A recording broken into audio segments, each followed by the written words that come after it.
demi tin. Apa sih tin itu? Wa zaitun. Tin itu ada di pohon zaitun. Mana pohon zaitun? Pohon zaitun itu tubuh kita. Ini kendaraan terhebat yang sudah diciptakan Allah untuk melakukan perjalanan, melakukan evolusi kesadaran. Dan di pohon zaitun ini ada tin, ada buah tin. Di mana diletakkan buah tin? Waturi sinin, waturi sinin. Tur itu gunung. Mana gunung? Ini bagian tertinggi dari diri kita, puncak kesadarannya manusia. Inilah tin kita. Inilah zaitun kita. Sesungguhnya awal agama itu adalah makrifatullah, mengenal Allah. Ada penggalan pernyataan Allah yang sering kita dengar dalam Quran surat At-Tin. Tetapi banyak yang salah kaprah memahaminya. Laqad khalaqnal insan fi ahsani taqwim. Sungguh aku telah menciptakan insan. Insan ini spesifik, mengacu kepada manusia. Yang sering diterjemahkan fi ahsani taqwim itu dengan terjemahan yang sangat sempurna. Pertanyaan selanjutnya, apa betul manusia itu sudah sempurna? Atau manusia ini makhluk yang memiliki potensi untuk bisa sempurna? Beda. Kalau sudah sempurna, ya berarti sudah mencapai titik akhir.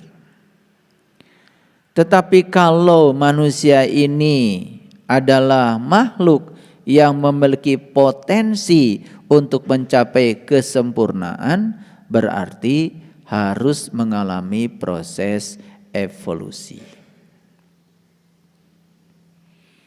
Itu sebabnya evolusi terjadi dalam dua dimensi. Yang pertama adalah evolusi fisik, yang kedua adalah evolusi kesadaran. Saya memahami dari ayat itu yang sudah sempurna itu adalah evolusi fisiknya. Jadi tujuan akhir dari penciptaan semesta raya ini adalah tubuh manusia. Sekali lagi, tujuan akhir dari proses penciptaan semesta raya ini adalah tubuh manusia. Itu sebabnya ada hadis qudsi yang menyatakan kuntu kanzan mahfian wa ahbabtu an u'rifa fa khalaqtu khalqan. Aku adalah suatu perbendaharaan yang tersembunyi. Aku ingin agar aku dikenali. Maka aku ciptakan ciptaan agar dengan ciptaan itu ya mereka dapat mengenali aku. Jadi manusia itu secara fisik merupakan tujuan akhir dari proses penciptaan alam semesta. Makanya tidak ada lagi evolusi fisik. Karena secara fisik ini sudah sempurna.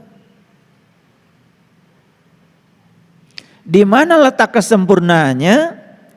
Letak kesempurnaannya adalah karena tubuh fisik ini kendaraan terhebat yang dititipkan kepada manusia agar manusia bisa mencapai kesempurnaan.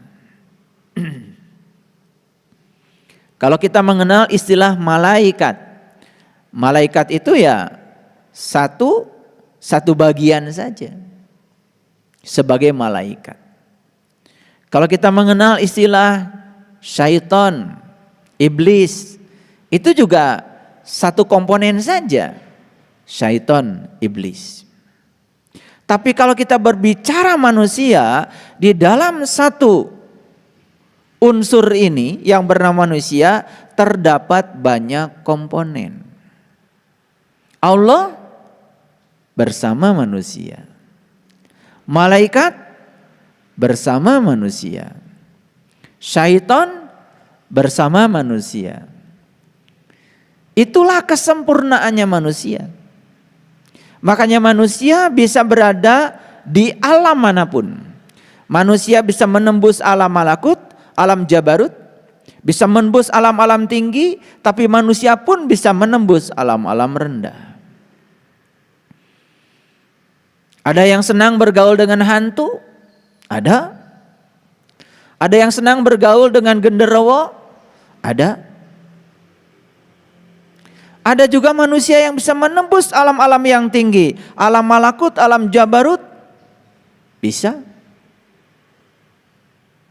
Itulah kebebasan yang diberikan pada manusia, potensi yang diberikan pada manusia untuk mencapai kesempurnaan, sekaligus juga manusia kalau tidak bisa mencapai kesempurnaan bisa menjadi hina, lebih hina lagi daripada binatang. Makanya di ayat yang sama Allah mengatakan ya summa radadnahu asfala safilin. Diciptakan sebagai makhluk yang sempurna, tetapi manusia bisa turun mengalami degradasi. Summa radadnahu asfala safilin.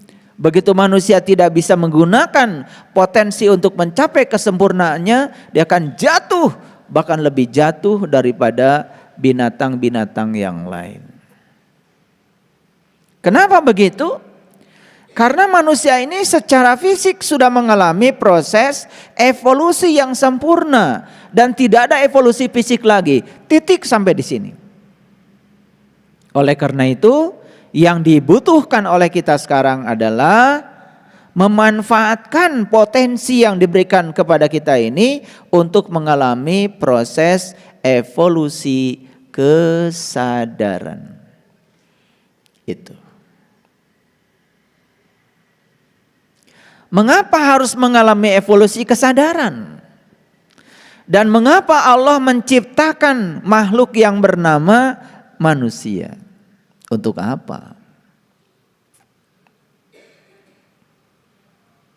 Allah itu sudah maha sempurna. Allah itu sudah maha kuasa. Allah itu sudah maha pengasih, maha penyayang. Lalu buat apa Allah menciptakan manusia? Untuk apa sesungguhnya? Jadi kalau kita belajar ilmu ma'rifat tentang 7 martabat alam, jadi Allah yang ada di alam ahadiyah, di alam wahidiyah, menyendiri di situ dengan segala kesempurnaannya. Beliau itu tidak bisa menikmati kesempurnaan. Maka dari 7 martabat alam itu, dari martabat alam yang pertama turun ke martabat yang kedua, turun ke martabat yang ketiga, sampai akhirnya turun ke martabat alam yang ketujuh yang disebut dengan insan kamil. Untuk apa? Karena beliau ingin menikmati kesempurnaan ciptaannya.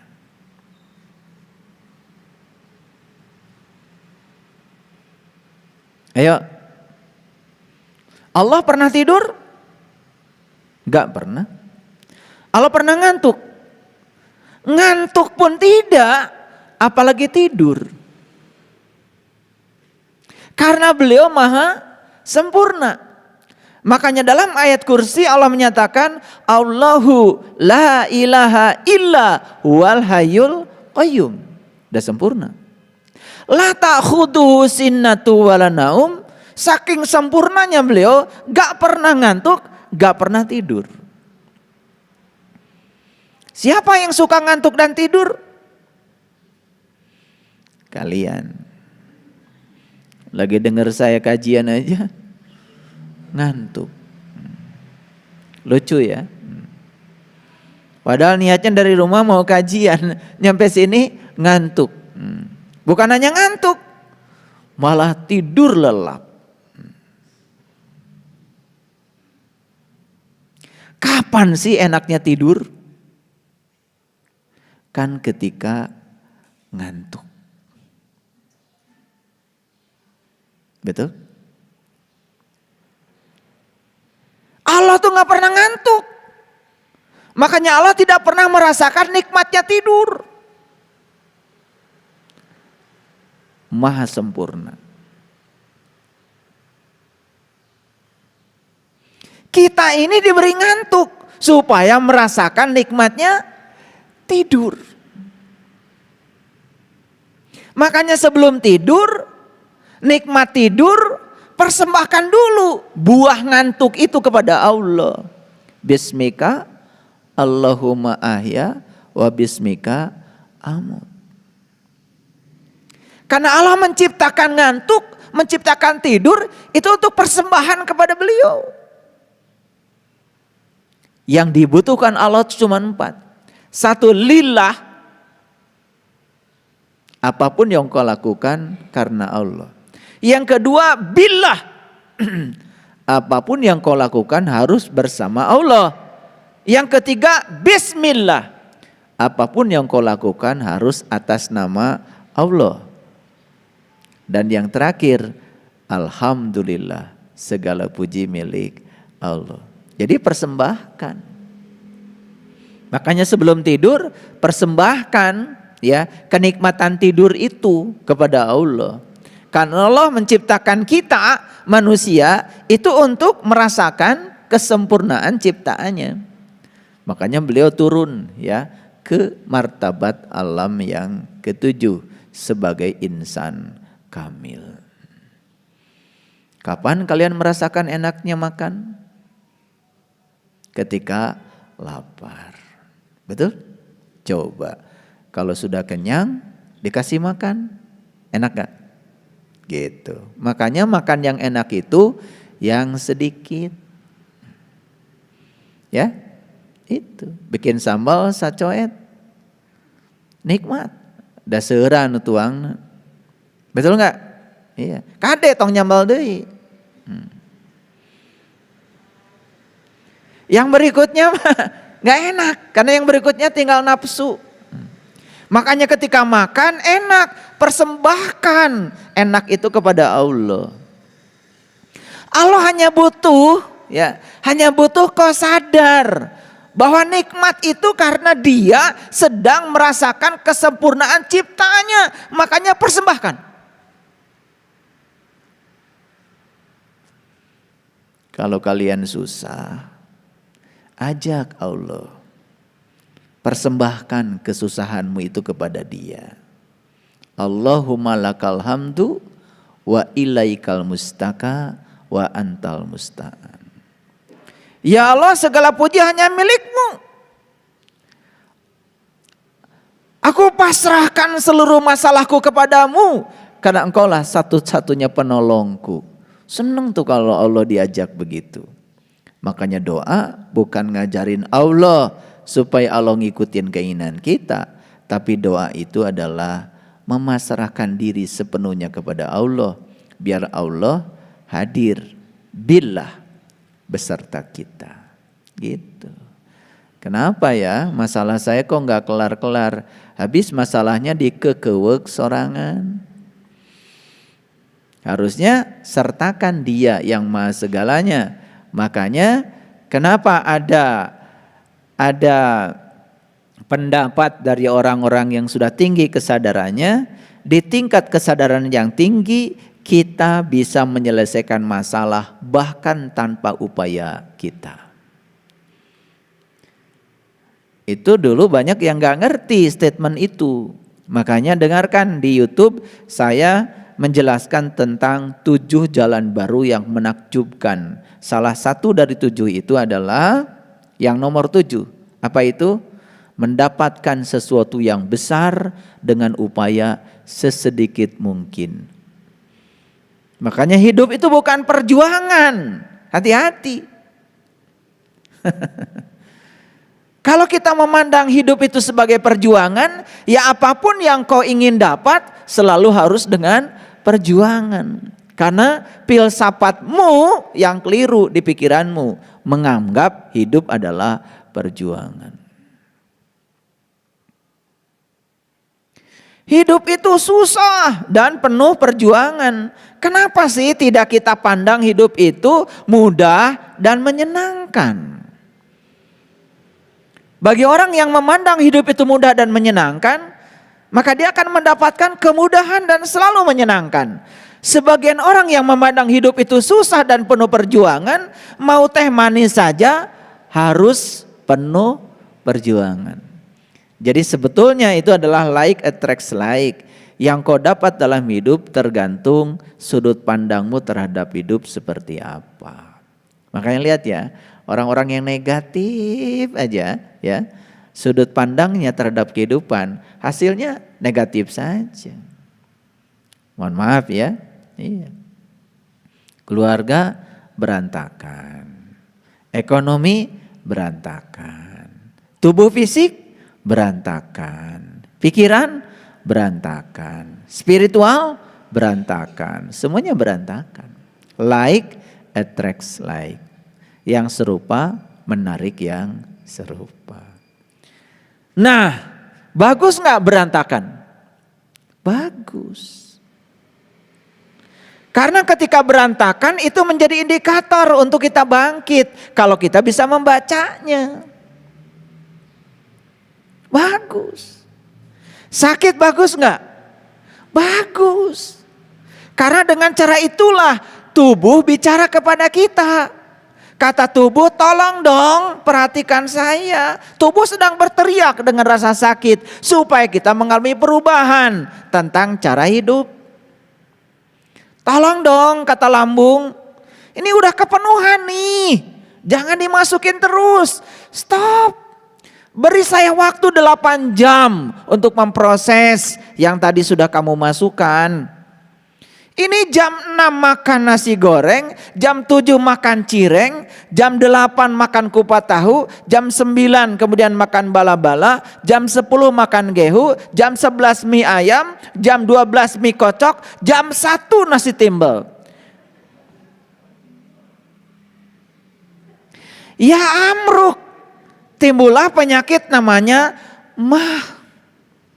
Mah itu tidak selalu kurang makan. Mah itu sebetulnya menjejalkan makanan pada lambung. Akibatnya lambung mengalami kerusakan. Karena apa? Batas kemampuan lambung untuk menggiling makanan kolampaui.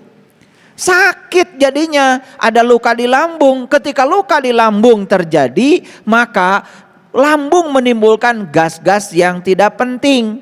Nah, gas itu kalau berakumulasi mendesak ke hati, mendesak ke jantung, sesek jadinya. Bagus gak sakit? Bagus, karena sakit itu tubuh sedang bicara. Nah, menjadi tidak bagus saat kita tidak mau mendengar apa kata tubuh lewat sakit itu. Saya menderita hidupnya, bagus? Bagus, kalau kau bisa menangkap makna di balik penderitaanmu, sebetulnya itu adalah semesta sedang mengingatkanmu. Ada sesuatu yang harus kau rubah. Ini yang terjadi sekarang ini, ketika kita sudah menderita, diam saja dalam penderitaan, tidak mau mengambil sikap untuk melakukan perubahan. Ngerti apa tidak?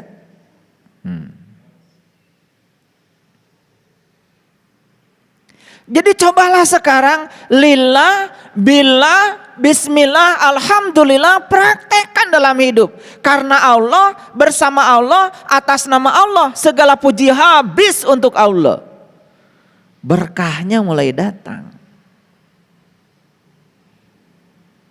Agama itu praktek. Dan kalau kita tidak mau mempraktekkan, ya nggak usah ngaji. Kalau ngaji hanya mengkoleksi pengetahuan, menjadi kolektor pengetahuan, nggak usah ngaji.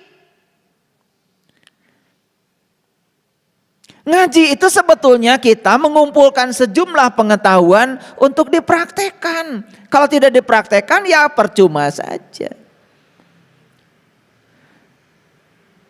Kalau sudah ngaji dengan saya, cirinya satu, badan jadi sehat. Satu, itu indikatornya. Dua, pikiran menjadi bernas, cerdas. Emosi terkendali, spiritual meningkat, kesadaran terus menanjak. Terbaca dari sini oleh saya. Terbaca. Kalau jalan saja sudah tidak percaya pada diri sendiri.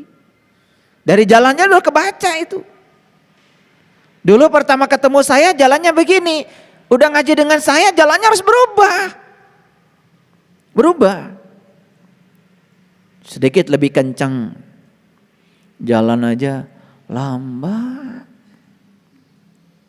Dandan lambat. Ngomong lambat. Mata berkedip lambat.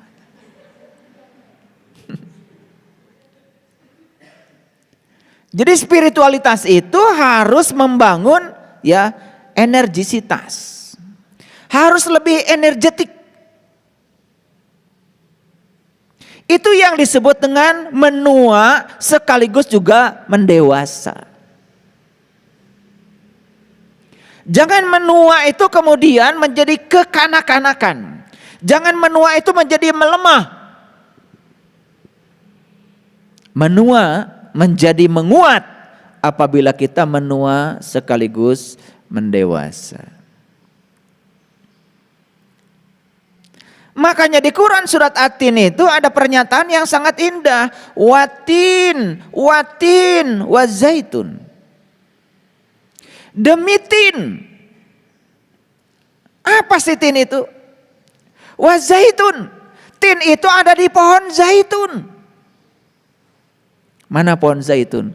Pohon zaitun itu tubuh kita. Ini kendaraan terhebat yang sudah diciptakan Allah untuk melakukan perjalanan, melakukan evolusi kesadaran. Dan di pohon zaitun ini ada tin, ada buah tin. Di mana diletakkan buah tin? Waturisinin, waturisinin. Tur tuh gunung. Mana gunung?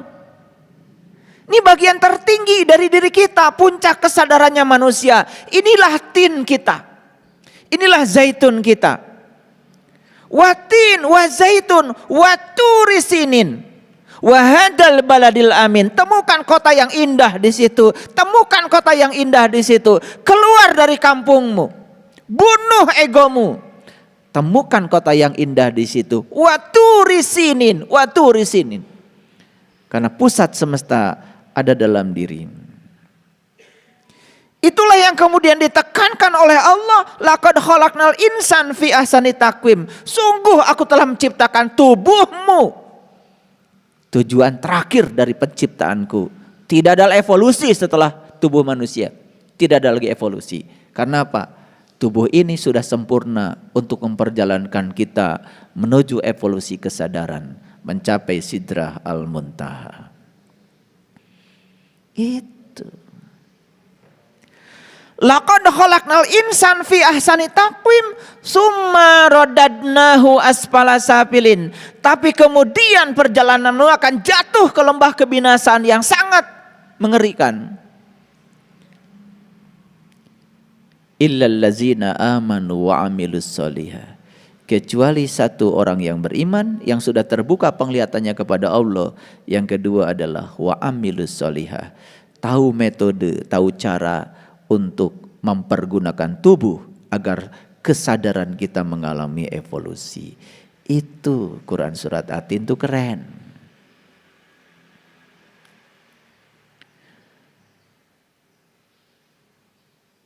Illal ladzina amanu wa amilus solihah falahum ajrun. Bagi mereka adalah zat Allah. Ajrun itu zarah. Zarah itu adalah zat. Falahum ajrun. Bagi mereka adalah zat Allah. Ghairu mamnun, yang tidak akan pernah ada henti-hentinya, abadi seabadi ilahi. Gitu.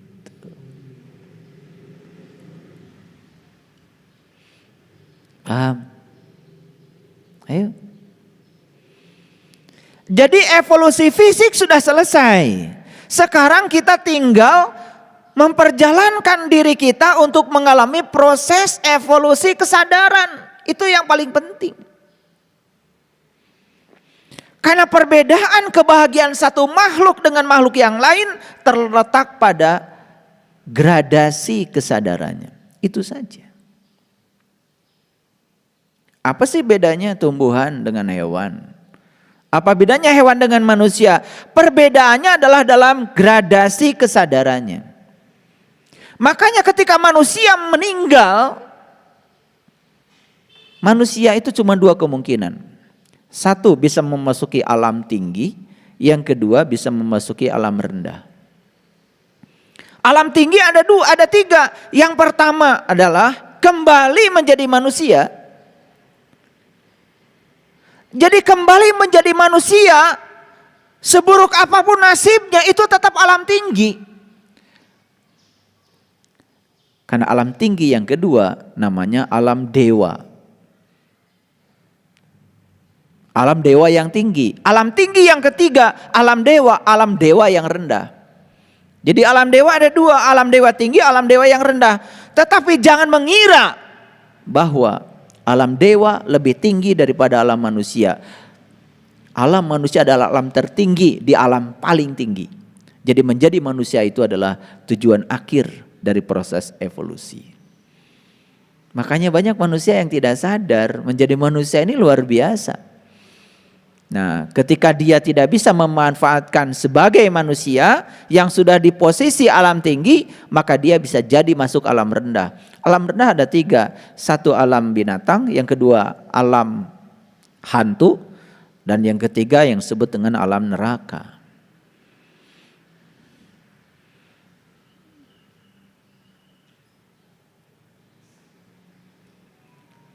Bisa paham? Nah, makanya ya, coba perhatikan surat At-Tin, surat Ad-Duha, dan surat Nasyirah itu satu paket.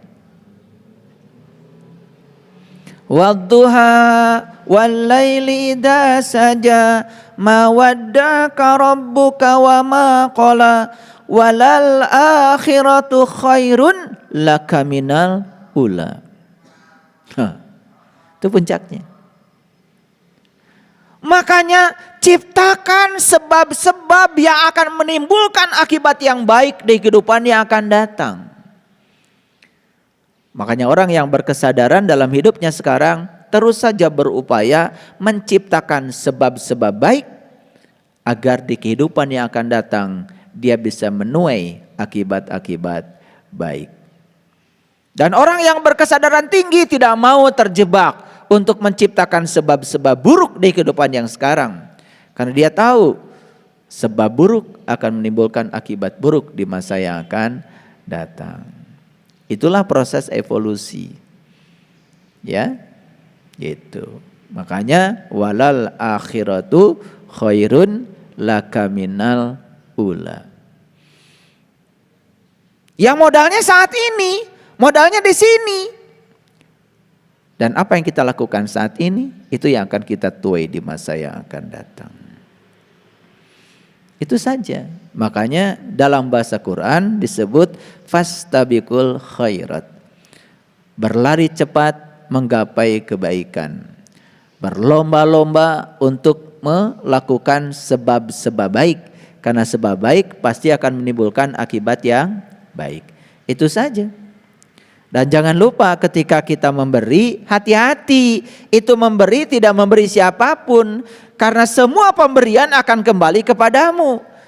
Ketika kau memberi, sebetulnya kau sedang menciptakan sebab baik untuk menimbulkan akibat baik. Dan semua yang kau berikan pada orang hari ini, itu adalah untukmu sendiri.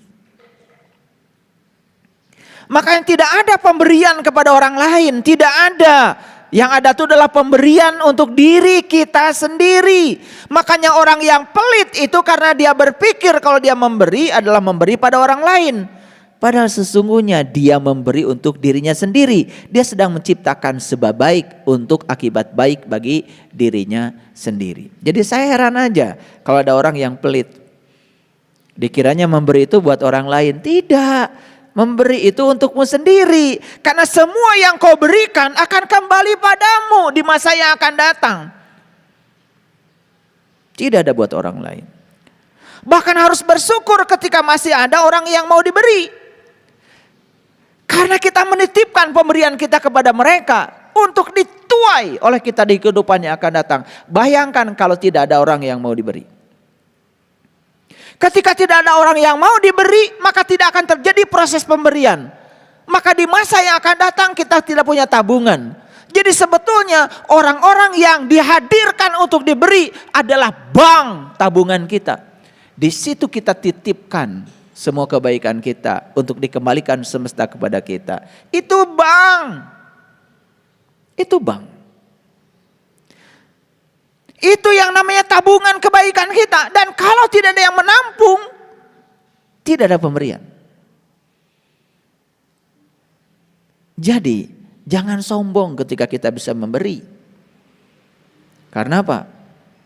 Karena pemberian tidak ada kalau tidak ada orang yang mau diberi.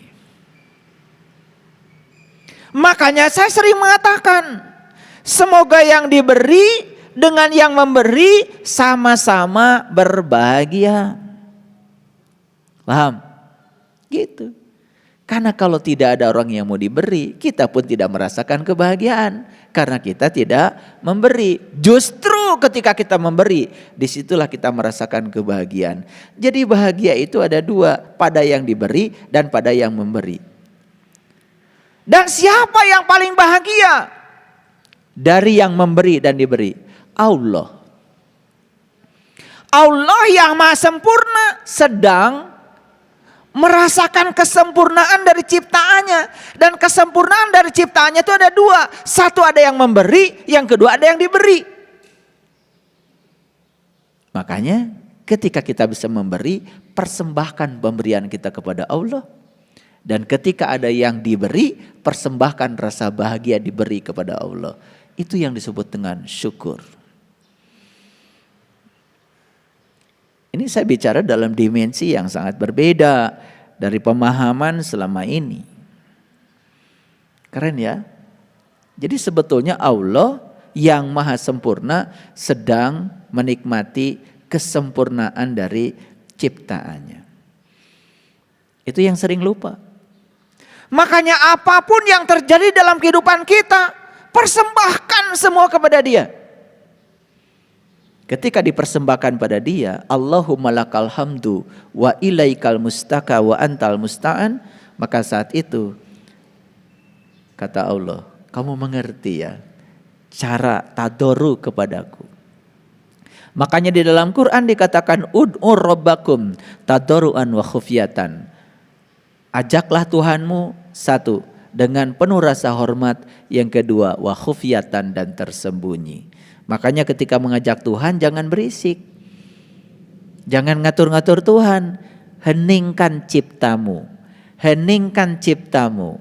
Hening saja ciptamu. Saat hening cipta itu kan di sini pikiran. Makanya saat kita mengajak Allah, heningkan ciptamu. Karena ketika ciptamu hening, yang terdengar cuman suara dia. Ketika ciptamu tidak hening, berisik, keruh, maka kita tidak berhasil mendengarkan suaranya. Paham? Makanya meditasi, nggak usah minta apa-apa. Bahkan segala ritual yang kita lakukan pun kalau bisa hening cipta. Kita bisa mendengar kok, suaranya jelas sekali. Ya, gitu.